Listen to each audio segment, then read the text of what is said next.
Ngayong Labor Day, pangalanan natin ang humaharang sa dagdag sahod ng mga manggagawa.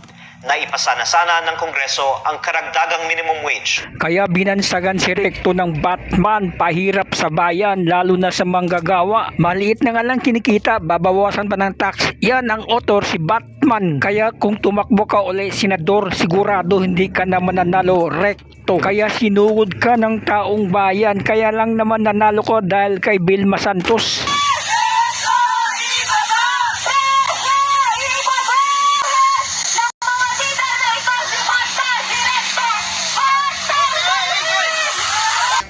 Uso rito ang puro satsat at salita.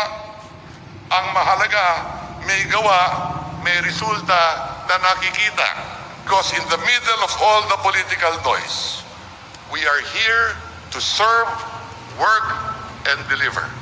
Ngayong Labor Day, pangalanan natin ang humaharang sa dagdag sahod ng mga manggagawa. Naipasa na sana ng Kongreso ang karagdagang minimum wage noong huling araw ng 19th Congress. Pero sinabihan umano ni Finance Secretary Ralph Recto ang Senado na huwag itong ipasa. Ngayon, may panukalang batas si Kong Eli San Fernando para i-abolish ang provincial wage rates. At pumirma na ang karamihan ng mga kongresista para suportahan ito.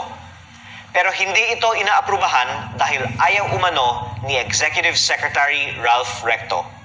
Suportado rin ng halos lahat ng kongresista ang pagbaba ng VAT.